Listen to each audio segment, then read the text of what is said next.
Alright, so we are going to look at the 12 times Disney villains actually made a valid point.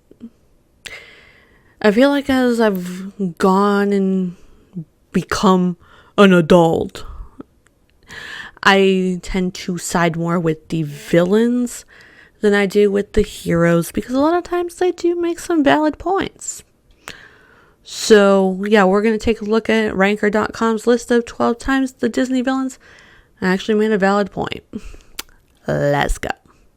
Chef Skinner doesn't want a rat in the kitchen and a chef with no experience or talent to take over. Yeah, that kind of makes sense. Okay.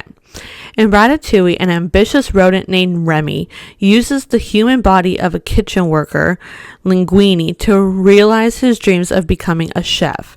The head chef of Gusteau's, Chef Skinner, is a rude, demanding boss who seems determined to undermine the restaurant's rising star.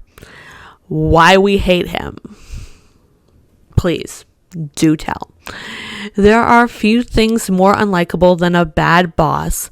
Chef Skinner is a cruel, snarling taskmaster who clearly has a little man complex to boot. Once he discovers Remy's abilities, he plans to exploit them for personal gain. Okay. Why he's probably right. Why he is right. There's no excuse for Skinner's general demeanor, nor his selfish plan to use Remy to launch a line of frozen food products. Yuck. Okay. But he kind of does the right thing when he contacts the health inspector. We love Remy, but he is, after all, a rat in a kitchen. Yes. No. That's disgusting, and anyone would agree that a rodent-infested restaurant should be shut down immediately. Moreover, Skinner was Gusteau's sous chef for years. Gusteau's sous chef for years. He has earned his place, and if Linguini and a rat were to take over the restaurant, it would be both an insult to his years of hard work and his credibility and the credibility of Gusteau's. Agreed. Like 100%. 100%. Like, yeah. Do we want a rat in kitchens of restaurants that we are eating at? No. If anybody says yes, I question, what is wrong with you? We don't want rats in kitchens of places that we are eating. Whether that be our home kitchen or whether that be a restaurant. We don't want rats. And the idea that a rat is cooking food, and yes, he's using a human to do it. But the idea is like, nope, Chef Skinner. He's right. Yeah. And we're just going to end it there. Captain Gantu just wants to return a destructive alien to his home planet. Yes, the Lilo and Stitch of it all. It's been a while, guys. The galactically banished alien Stitch inadvertently causes chaos while stranded on Earth. Captain Gantu, a militant bounty hunter, is hired to track down the little blue alien and return him to the Galactic Federation. Why we hate him. Gantu is a hawkish brute with a singular focus on capturing the adorable Stitch and taking him away from an equally adorable little girl. Not much to like. Kind of agree, but yes, I do realize he has a point. But why he is probably right. Captain Gantu, per his marching orders, does nothing he wasn't ordered to do in Lilo and Stitch. Yeah, he's big and scary and kind of looks like a carp.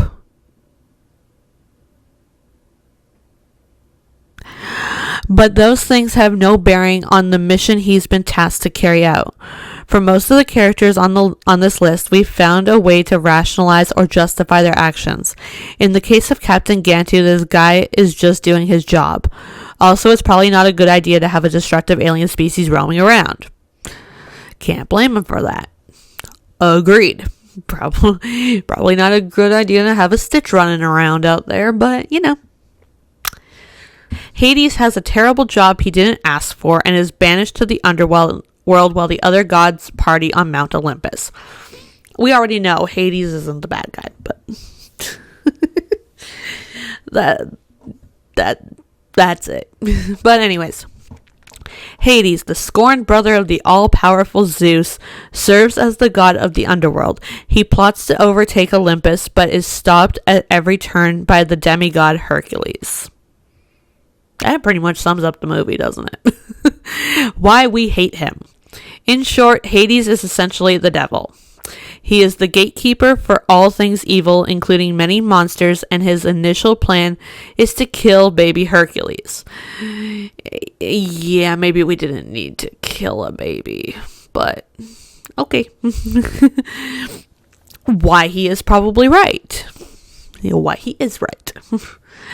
Bad behavior should never be excused by someone being at the end of their rope, but by all accounts, Hades is dealt a cruddy hand. His brother Zeus, along with his literal goddess of a wife Hera, are the toasts of Mount Olympus, while Hades has to hang out by a river of fire with goobers like Pain and Panic. Of course he's mad, and of course he wants to take his shot at sitting on the throne. Killing baby Hercules might not have been the right way to go about doing it, but his motivation makes sense. Yeah, I agree. It's like all the gods get to live on Mount Olympus and they all get to party and they all get to have fun, and Hades is like, well, I'm down here, so okay. Yzma didn't want an egocentric teenager who throws people out of windows ruling the kingdom. Right? Yeah, okay. Egotistical young Emperor Cusco plans to raise a village to build himself a summer home. Around the same time, he fires his fiendish advisor, Yzma, who then plots to kill him. Fortunately for Cusco, the botched attempt merely turns him into a llama. Yeah, Yzma's the hero of this whole movie. Convince me otherwise. Why we hate her. I mean, I don't hate her. I love her. But anyways, attempting to commit regicide is a one-way ticket into the bad graces of any kingdom, even when the leader is self-centered. Yeah, I mean, I guess. But I love how even in the why we hate her, we're still putting down Cusco. Always a good thing. Let's do that. Why she is probably right. You mean why she is right. Yzma is the hero of this movie. Emperor's New Groove. Yzma, hero. We love her. Yzma is motivated by revenge, as well as a desire to take the throne from Cusco. Not exactly admirable. However, getting Cusco off the seat of power isn't necessarily a bad idea. He is selfish, garish, and holds little regard his citizens. The guy plans to completely destroy a small village to build a personal vacation spot, for crying out loud. If Yzma were to succeed in her plan, the Incans very well might herald her as the great empress, the one who dethroned a tyrannical boy king.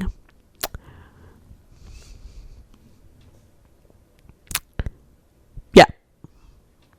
Yzma's the hero of Emperor's New Groove. You can't convince me otherwise. Cusco is so annoying. Oh my gosh, Cusco is the most annoying Disney character ever, I think. Captain Hook lost his hand to Peter Pan. Okay, so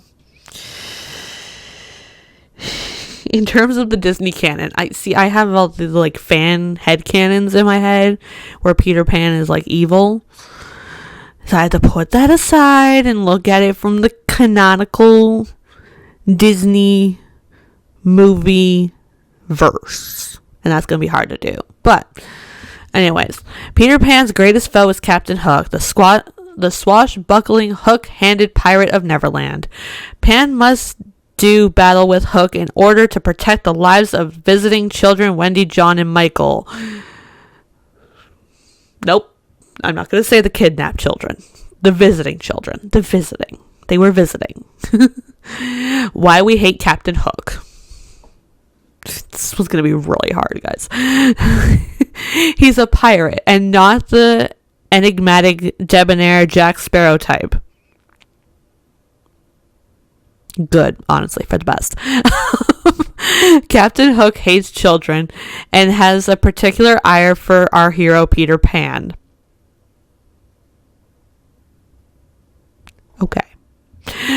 Why he's probably right. In theory, there was a time when Captain Hook went by Captain Hand. That doesn't have the same ring to it. That is, of course, before he lost that surname and his literal hand by the sword of Peter Pan. Is it really so hard to grasp that Captain Hook hates the adolescent boy who made him an amputee? No, he has a right to be angry. On top of that, Peter Pan isn't exactly a model citizen of Neverland. See, here we go. Even these people are saying it. He's unnervingly obsessed with youth, and he's actively convincing other children to leave their homes. Some might argue that Captain Hook getting rid of Peter Pan would benefit public safety. Am I one of those people? Yes, we do not kidnap children to bring them to a land where they do not grow up. That is all I'm going to say about that. Shere Khan doesn't want a young boy living alone in the jungle. Okay, I'm having a brain fart moment. This is Jungle Book, right? I get Jungle Book and Tarzan mixed up in my head, and I don't know why. But I haven't seen Jungle Book in forever. So this should be interesting. In the Jungle Book, thank you, it was the Jungle Book, the orphan Mowgli is raised by wolves and other jungle animals.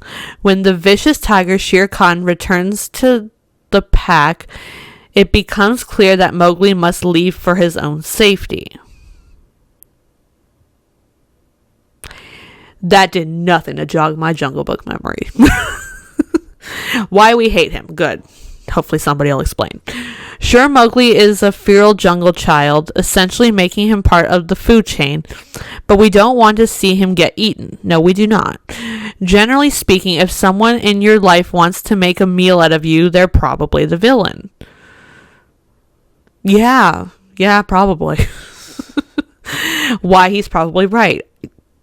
Can't wait to find this out either. Shere Khan is the only animal in the jungle with the good sense to get the young human out of there. For the first years of Mowgli's life, everyone embraces him as a man cub, giving little thought to the fact that he literally doesn't belong. That he really doesn't belong. I'm just making up words now. While it's true that Shere Khan definitely wants to murder and chow down on Mowgli, his instinct that the boy would be better suited in a man village is spot on. Shere Khan is an interesting and rather rare example of bad intentions leading to positive consequences.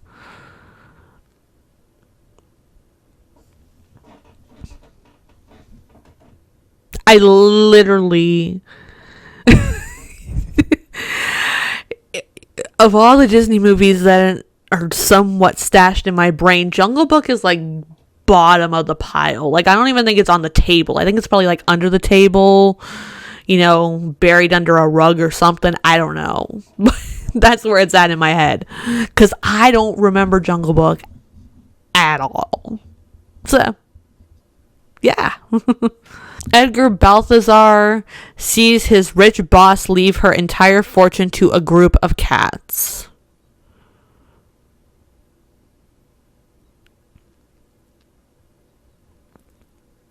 Guys, this is not ringing a bell. What movie is this? Edgar Balthazar, butler to retired opera diva Madame Bonfamille, finds out that his employer's entire estate will be left to her cats. Should they expire, the fortune will fall to him. Greedily, he hatches a plan to dispose of the cats. Can somebody tell me what movie this is from? I feel like this is the Aristocats. Maybe. I'm trying to think of what Disney movie has cats.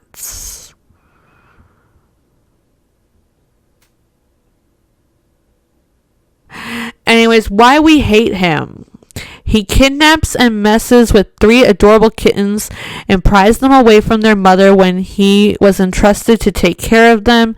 Edgar breaks the sacred pledge almost immediately after learning he could get rich. He doesn't sound like a very nice dude. But I'm sure he's right. Let's find out. Why he's probably right. From Edgar's perspective, it's easy to see how Madame Bonifamille's will is insulting. Very much so. Edgar has worked for her for years, earning his keep and biding his time, only to be passed over by a family of house cats. What are they even going to do with the money? They're cats, one can imagine Edgar thinking. Like many of the villainous counterparts, though, Edgar definitely goes about achieving his goal the wrong way. Drugging cats and abandoning them in the countryside doesn't exactly scream, I deserve an inheritance. I am really mad this one did not tell me where this movie is from. But, yes, if I am working for some rich person as their butler, it sounds like? Yeah, butler. And they leave their entire fortune to cats? I'm gonna feel some type of way about that too. I'm just saying, I'm gonna feel some type of way. I don't think I'd go as far as drugging the cats and abandoning them in the countryside. But I would feel some type of way. I would. I'd probably quit. Honestly, I would probably quit. I would say I'm done. Like, not that I think employees deserve inheritance from rich people, but like, if the rich people are going to leave their money and everything to pets, maybe we need to, reconsider some things. I'm just saying I am not rich. I'm never going to be rich enough to have a butler, have any sort of servants. So yeah. Syndrome wanted to help his hero and was told he wasn't good enough because he lacked superpowers. Yeah, no, 100%. Syndrome becoming the villain of The Incredibles was literally probably the most obvious thing, because it's like Mr. Incredible is kind of not very nice. I was going to use other words, but this is a Disney type video, so we're going to keep it G-rated. Mr. Incredible, who is experiencing a midlife crisis, gets duped into providing free research and perhaps sacrificing his life for Syndrome, a disgruntled inventor hell-bent on leveling the playing field between supers and ordinary people like himself. Why we hate him. Syndrome is a smarmy, entitled man-child whose obsession with superheroes reeks of both jealousy and insanity. Yes, it does. But was Mr. Incredible kind of not very nice? Absolutely. Why he's probably right. So here's the thing. Mr. Incredible is anything but his namesake when he meets Syndrome, aka Buddy, at the beginning of the movie. Buddy is an eager, adoring child who just wants to do good alongside his idol, not exactly acting as the role model you'd expect from the world's most famous superhero. Mr. Incredible straight up tells Buddy he's not good enough. That's the kind of childhood trauma that leads to the maladjusted adult. Once Buddy grows up, does he take it too far? Sure, but his anger and disappointment are pretty understandable. Literally, The Incredibles is the epitome of never meet your idols, because odds are it's not going to go over well. And yeah, do you need to become like Syndrome because it didn't go well? No, don't become like Syndrome because it didn't go well. But also, Mr. Incredible, be nicer. Maleficent just wanted to be included in the king and queen's baby shower.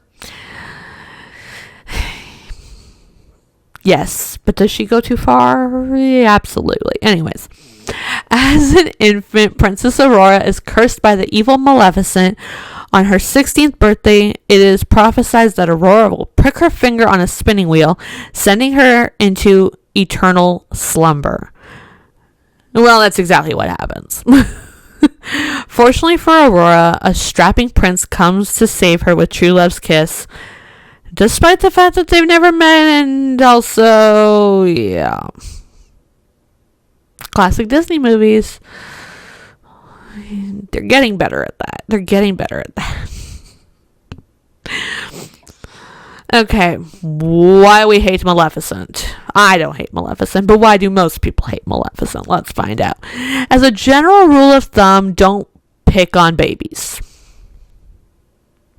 Correct. On top of that, laying down a curse that won't happen for 16 years is psychological torture for not only the cursed Aurora, but her family as well. I think that was the point. I'm just saying. Anyways, why she is probably right. Not getting invited to a party sucks. Not getting invited to the biggest party of the year where everyone you know is going to be there, well, that's enough to make you go a bit crazy. King Stefan and Queen Leah really insult Maleficent by leaving her off the guest list for baby Aurora's ceremony. Frankly, even if you really didn't want her to attend, it's a pretty dumb move to diss a powerful sorceress on the most joyous day of your and your kingdom's lives. Maleficent probably could have dialed it back a notch, maybe spit in the punch bowl or intentionally wore the same outfit as the queen, but still, her anger is totally justifiable. Yeah, I mean, here's the thing. They know about Maleficent. They do. They know she's super powerful. So why are you intentionally antagonizing her? You kind of brought this upon yourselves. I'm just saying. Don't antagonize super powerful people.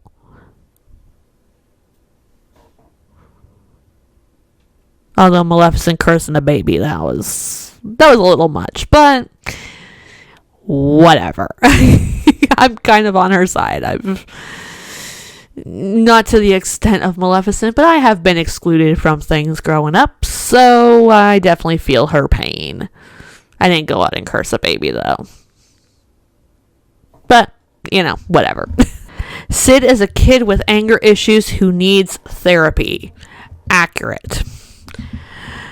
Beloved toy Woody finds himself in the twisted clutches of Sid, a neighborhood kid who takes pleasure in dismantling and disfiguring toys. During the quest to rescue Woody, led by Buzz Lightyear, a group of toys reveal to Sid that they are much more than inanimate objects. Why we hate Sid. Sid is an angry punk. He rips toys apart and reassembles them into grotesque new forms. He also wears a faux Punisher shirt, which is, problematic. I never even noticed that, but yeah. Yeah. Why he's probably right. This isn't so much a matter of Sid being right, but more of a question of whether his punishment fits the crime. What Sid does to toys, especially since we know they're alive, is totally sadistic.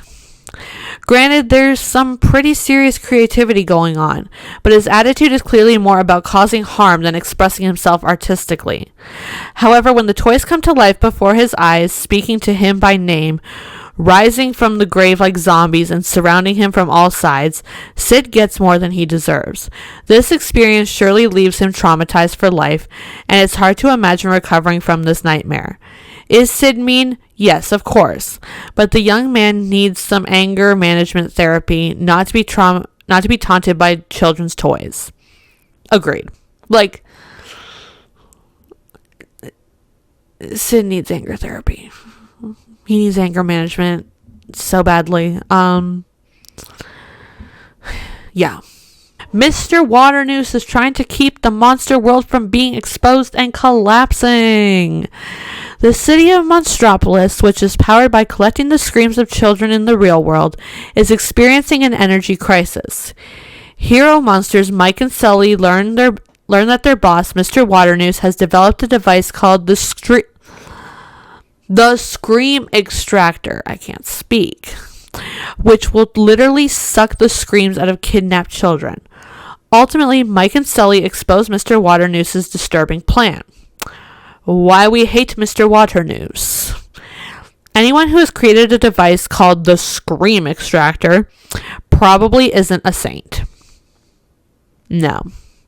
Also, he dresses like an early 20th century Monopoly magnate, which itself screams abuse of power. Yeah. Why he's probably right, though.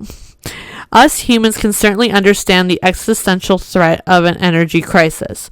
Demand continues to rise as resources dwindle. Mr. Waternoose is desperate to provide Monstropolis with a sustainable energy future. So he turns to an ethically dubious solution. Look, no one is saying that vacuuming fear from innocent kidnapped children is a great way to solve the problem. But at the end of the day, all Mr. Waternoose wants is to help his fellow monsters. Not only might the Scream Extractor keep the lights on, but it could also keep the monsters safer by not having to send them into the human world. Yeah, I mean, yeah. Gaston tries to rescue a missing girl and save the town.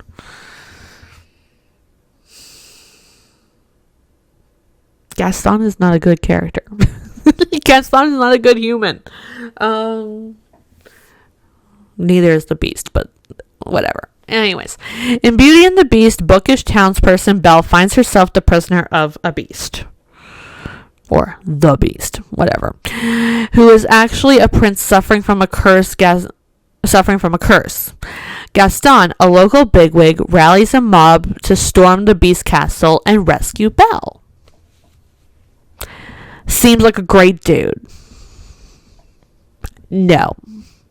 He's a stalker. Why we hate him? Have you seen him? Gaston is a grade A narcissist. Yes. His advances on Belle aren't successful and he just can't understand why. Yeah. Once he rallies the mob, never a great look, his motivation is obviously to be seen as a hero more than it is about rescuing Belle. I mean, yeah, obviously. Why he's probably right. Here we go.